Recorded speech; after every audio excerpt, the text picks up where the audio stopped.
What's up, guys? So last video we went through, put the Ultrex on the boat. We've got the second graph ready, brackets on its way here right now. We went through and did an oil change on the motor, did an oil change on the lower unit, put new plugs in it, got everything ready for the upcoming season. But one thing a lot of you guys forget about when you guys are going through your season, your off season if you will, that we have up here, is that you forget to maintain your reels. So I've got a super tune kit for one of my Shimano SLX reels from Spool Speed. And great guy, great team down there. Really like their products, have it in a couple reels now. But I wanted to walk you guys through how you run a super tune kit in SLX, get rid of the plastic spacers in the reel, and put it into a Shimano Curado K quality reel on a budget. So let's go do this.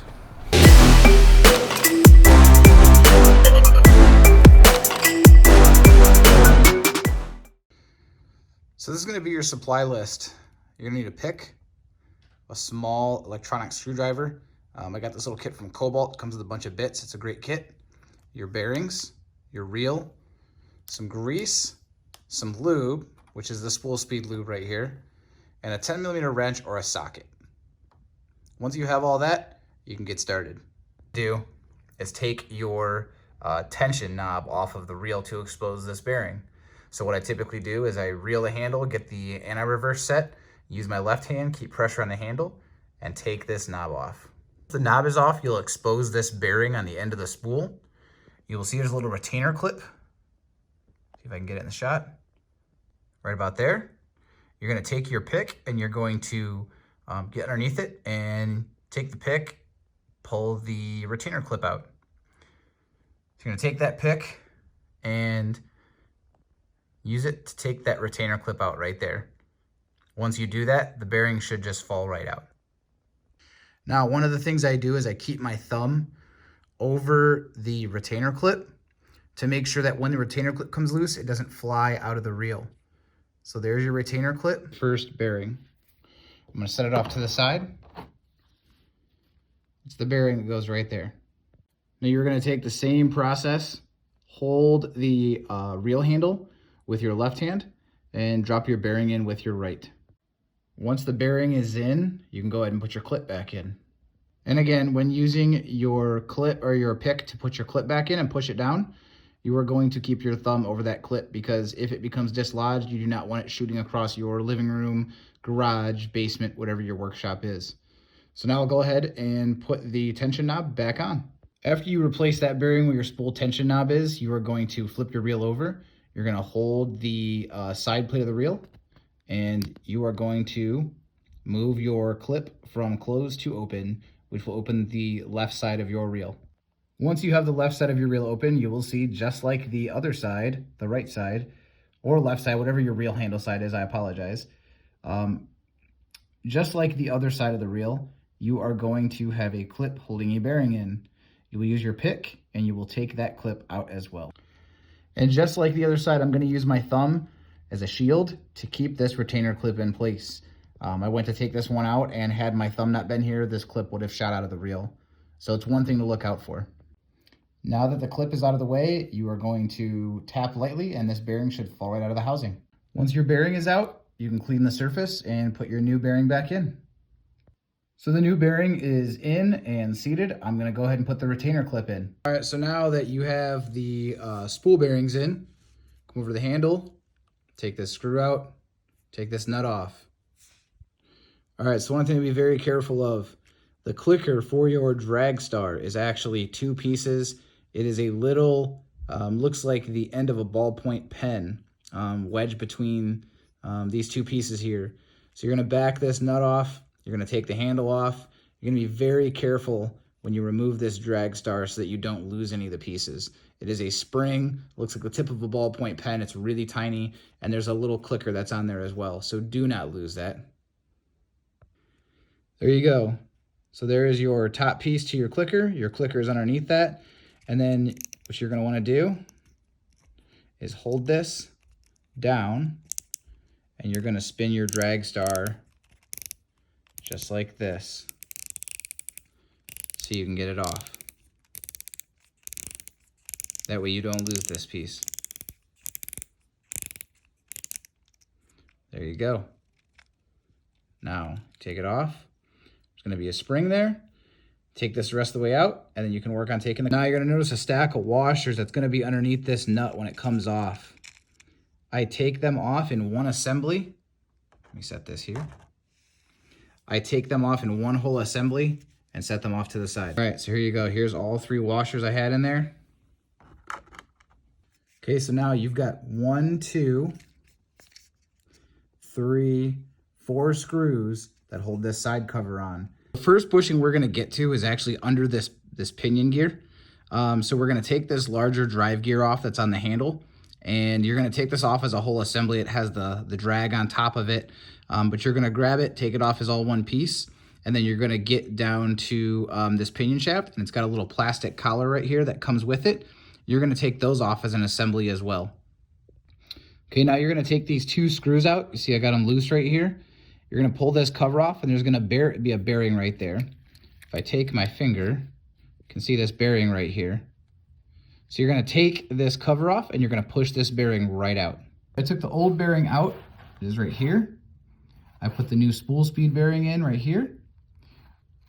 I'm going to continue the next step. Take this shaft off to get to the spacer that's under there, the bushing, and it requires you to take these 2 Phillips screws out and then pull the shaft straight up. Okay, so these are the 2 screws that come out of this kit, or out of the shaft support right there, and the shaft support will pull right out. This right here is what you're replacing. This is a bushing, it is not a bearing. We want to get rid of that. So you're going to take this clip off. You're going to take this little stack, and you're going to put this bearing or this bushing off to the side, put a bearing on it, put everything back on, close it up. So you're going to take that pick and you're going to use it right there on the end of the shaft. All right, so there's a clip that comes off the end of the shaft. Here is what the shaft looks like. You've got these 2 little shims here. You're going to put those back on there. Now what I do is I take the little Cobalt kit from Lowe's. I replace that Phillips head with a large flathead, and I push the clip back onto the shaft. Just like that. Make sure it's seated, and you're done with this. Set it off to the side. Now there's one more shim you're going to replace. It is on the end of the worm gear. It is where this gear is, right behind this gear. You're going to take this clip off, pull this gear out, and there is going to be a shim just underneath this gear. And on the other end of the pinion shaft, there is going to be a clip with a bushing. You are going to undo that clip. You're going to turn this rod by hand, and this bushing is going to expose itself.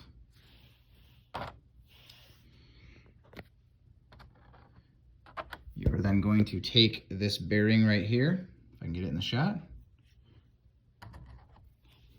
put it on the end of this shaft, and reverse the process.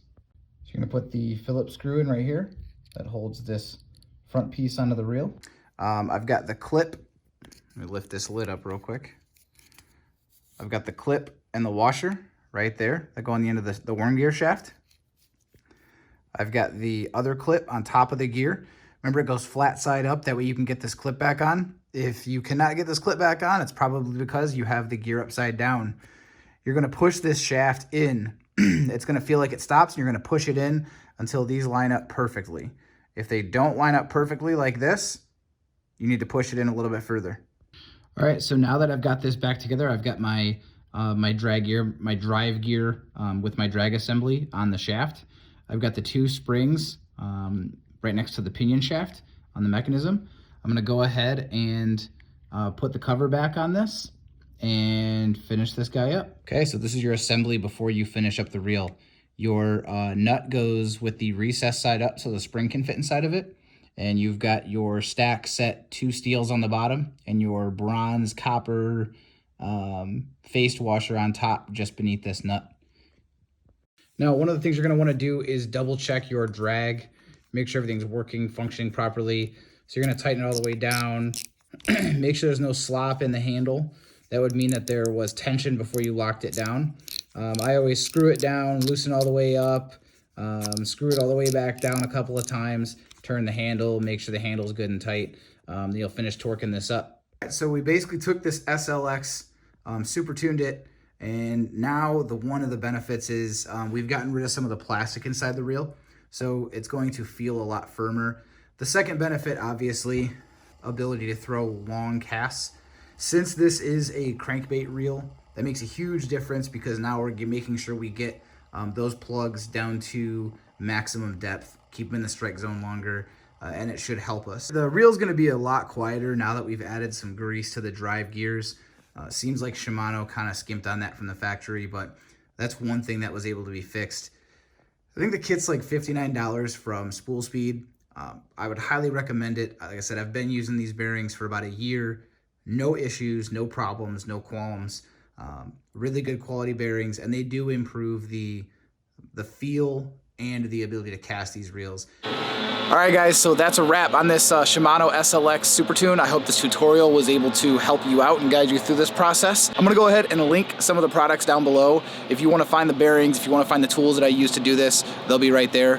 Hit that subscribe button, hit that like button so we can keep this content flowing. And if you have any questions or there's anything you wanna see, hit that comment box and we'll go ahead and respond and get back to you.